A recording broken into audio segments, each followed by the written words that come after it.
আসসালামু আলাইকুম সম্মানিত ভিউয়ার্স। আজকে কিছু কথা বলবো। কথাগুলো দয়া করে একটু সময় দিয়ে মনোযোগ দিয়ে শুনবেন। আসলে আমার কিছু আক্ষেপ নিয়ে কথাগুলো বলবো। তো অনেকে জানেন আমি টিউশনি করাই।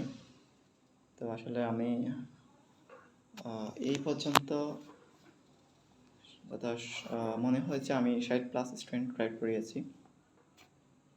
তো আসলে আমি যখন একটা স্টুডেন্টকে প্রাইভেট পড়ানো শুরু করি, তো আমি এই স্টুডেন্টকে শুধু যে আমি তার পড়াবো এই জিনিসটা আমি শুধু চিন্তা করি না, আমি এটার পাশাপাশি একটা পরিপূর্ণ গাইড দেওয়ার চেষ্টা করি। আমি সেই গাইডলাইন হিসেবে কাজ করার চেষ্টা করি। যেমনটা ধরেন যে একটা স্টুডেন্টকে যদি পড়াই, অবশ্যই তাকে আমি বেস্ট ভাবে পড়াতে হবে। অ্যান্ড আমি মনে করি একটা স্টুডেন্টকে পড়াইছি বা পড়ানো শুরু করছি বা পড়াই, তার মানে সে যে ক্যাটাগরিতে থাকুক, হয়তো ফার্স্ট ক্যাটাগরিতে থাকতে পারে, সেকেন্ড অর থার্ড যে ক্যাটাগরি থাকুক, বাট আমার প্ল্যান অ্যান্ড হচ্ছে আমার ডিজায়ার ইচ্ছা হচ্ছে যে ওকে ফার্স্ট ক্যাটাগরিতে নিয়ে যাওয়া অ্যান্ড হচ্ছে তাকে একটা কম্পিটিশানে পাঠানোর মতো অ্যাবিলিটি তার ভিতরে অর্জন করে দেওয়া, সে যে ক্যাটাগরিগুলো। কারণ আমি চ্যালেঞ্জ করি বলতে পারি যে আমি একটা স্টুডেন্টকে পড়াবো মানে সেই অবশ্যই থার্ড ক্যাটাগরি থেকে আমি ফার্স্ট ক্যাটাগরি থেকে নিয়ে আসতে পারবো, সে যেমনই হোক, যে লেভেলেরই হোক। আর একটা হচ্ছে যে আবার যে কোনো স্টুডেন্ট যদি মেধাবী হয় বা তার মেধা ভালো হয়, আমি কিন্তু স্যার থেকে সেকেন্ড বা থার্ড ক্যাটাগরিতে পাঠিয়ে দিতে পারবো। তো যাই হোক, সেটা আমার করার দরকার নয়। আমার ইচ্ছা হচ্ছে যে ভালো তাকে আর ভালো করা, আর যে খারাপ তাকে ভালো অবস্থানে নিয়ে আসা। এই কথাগুলো বা এই কাজগুলো কিন্তু এমনি এমনি হয়ে যায় না ভাই। এখানে অনেকগুলো বিষয় আছে। খুবই সাইকোলজিক্যালি বিষয়গুলো আমি তাকে ভিতরে প্রয়োগ করতে হয়, ইমপ্রুভ করতে হয়। হ্যাঁ, অ্যান্ড আমি তাকে এগুলো আসলে চিন্তা করে করে প্ল্যান করে করে করতে হয়। তো দেখা যায় যে আসলে একটা স্টুডেন্টকে শুধু পড়াইলাম 1 ঘন্টা, 1.5 ঘন্টা, 2 ঘন্টা, চলে আসলাম। তাহলে কিন্তু সেই মনে হয় না আমার কাছে পূর্ণাঙ্গ একজন স্টুডেন্ট, একটা মানুষ হতে পারবে।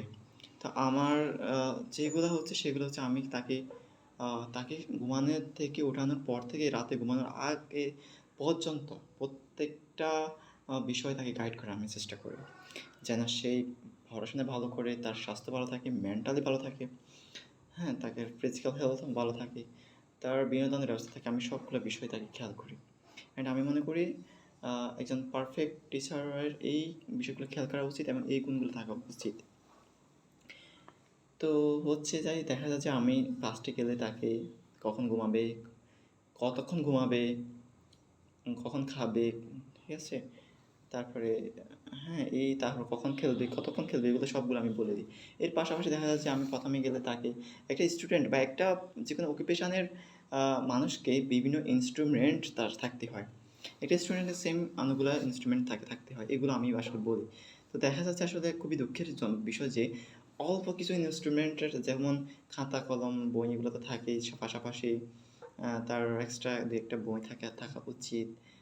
তার কলম, পেন্সিল, রাবার, তার ইরেজার বা তার স্টেপলার, ক্যালকুলেটর, এই জিনিসগুলো তার আসলে থাকা উচিত। পাশাপাশি তার রুমে একটা ক্যালেন্ডার, একটা ঘড়ি, হ্যাঁ? তারপরে হচ্ছে এই খুঁটিনাটি বিষয়গুলো থাকা লাগে বা না থাকলে আমি বলি। কিন্তু খুবই মানে আপসেট হই যে আ যারা অনেকেই গরিব তারাও কিনে ফেলতে পারে। ১৫০, ২০০, ৩০০ টাকার মতো এগুলো খরচ হয় বেসিক এগুলোতে। বা একটা ম্যাপ, আহামরি কোনো খরচ হয় না। কিন্তু আমাদের বেশিরভাগই গার্ডিয়ানরা, স্টুডেন্টরা এগুলো কালেক্ট করে না, করতে পারে না। এর কারণ হচ্ছে, মেইন কারণ হচ্ছে ফাইন্যান্সিয়াল বিষয় না, বিষয় হচ্ছে তাদের মেন্টালিটি একদমই ভালো না। তো এগুলোর জন্য বললেন, দেন দিন শেষে দেখা যাচ্ছে টিচারকে ওরা খারাপ মনে করে বা টিচারকে বলে অতিরিক্ত চাপ প্রয়োগ মনে করে। তো আসলে এটা আমার কাছে খুবই খারাপ লাগে। তাছাড়াও আরও অনেকগুলো বিষয় তারা মানতে পারে না। তারা মনে করে যে টিচার অনেক বেশি চাপ দিয়ে দিচ্ছে। বিশেষ করে মানে আমি তো চাই যে সে একজন আমার বা ট্যালেন্ট স্টুডেন্ট হয়ে যাক। যেহেতু আমি পড়াচ্ছি মানে সে সম্পূর্ণ আমার গাইডলাইন থাকুক। আমি তো জানি আমার অনেক মোটামুটি এক্সপিরিয়েন্স আছে একটা স্টুডেন্ট ভালো করার পেছনে কারণ, ভালো খারাপ করার কারণ। তারপর এই পাশাপাশি যে তার মেন্টাল অ্যান্ড তার মস্তিষ্কের একটা অ্যাবিলিটি দরকার, সেই মস্তিষ্কের অ্যাবিলিটিটা লো অ্যান্ড আপ হয় কী কারণে, অ্যান্ড হচ্ছে তার মেন্টাল হেলথটাও ইম্পর্টেন্ট, সেটাও কীভাবে আপ অ্যান্ড ডাউন হয় সেটা আমার ভালো জানা আছে আলহামদুলিল্লাহ। তো এছাড়া তার এটার পাশাপাশি বিনোদন দরকার। কখনো বা তার সাথে হাসি, কখনো বা তার সাথে অনেক বেশি হই, এই বিষয়গুলো থাকবে। তাছাড়া তার এই বিষয়গুলো আসলে সে আবার এমন একটা প্রিয় হতে হবে যেন সে তার মনের কথাগুলো খুলে বলতে পারে। আবার এমন করা হতে হবে যে যেন মনে ভয় পায় সব কিছু শিখে। তো আসলে দেখা যাচ্ছে এত আমি চেষ্টা করি, কিন্তু অনেক সময় দেখা যাচ্ছে আসলে আমি ব্যর্থ হয়ে যাই। তাদেরকে বোঝাতে পারি না, স্টুডেন্টকে বোঝাতে পারি না, গার্ডিয়ানকেও বোঝাতে পারি না। তো এই সাথে আসলে আমার এটা নিয়ে একটা অনেক আক্ষেপ থেকেই যায় যে আমি ভালো করতে যাই, ভালো করার চেষ্টা করি, দিন শেষে আসলে খারাপই হয়ে যায়, এমনকি বদনামই হয়ে যায়। আসলে এটা অনেক দুঃখের বিষয়। মানুষ আসলে গ্রামে যারা বা গরিব তারা আসলে তাদেরকে আমি মনে করি খ্যাত। আসলে দেখা যায় যে তারাও মধ্যবিত্ত বা এক সময় বড়লোকদের থেকেও তারা অনেক ভালোই কেয়ার করে একটা টিচারকে, বা টিচাররা যে বিষয়গুলো বলে তারা ভালোই চেষ্টা করে। কিন্তু দেখা যাচ্ছে যে অনেকে আসলে, যে আমি একটা কথা বলি, মানুষে কম বোঝে না বেশি বোঝে। আসলে এই বিষয়টা না মানে খুবই আমি বেশি প্রমাণ পাই কিছু কিছু গার্ডিয়ান স্টুডেন্টদের ভিতরে। তারা কম বুঝবে না বেশি বুঝে। তারা আসলে অল্প মানে সঠিকটা বোঝে না, তারা ওই পেঁচায় গেছে অনেক বেশি বুঝে। হ্যাঁ, তারা কেমন কেমন মানে কি আজব মানুষ। আমি তো জানি আমি বাঙালিকে একদমই আসলে কি বলবো, উফ, চাই না। তারা চায় তাদের এই স্টুডেন্ট ভালো করুক, কিন্তু কী করলে ভালো করবে সেটা তারা জানে না। আচ্ছা, সেটাও মানলাম, জানে না, তাদের বিভিন্ন সমস্যা আছে, কিন্তু সেটা বললেই ওরা বোঝে না, বরং উল্টা বুঝে।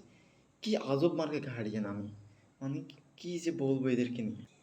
আসলে সমস্যা আমাদের একটাই, আমরা সবাই জানি ভালোটা, কিন্তু আমরা মানি না, আমরা করি না।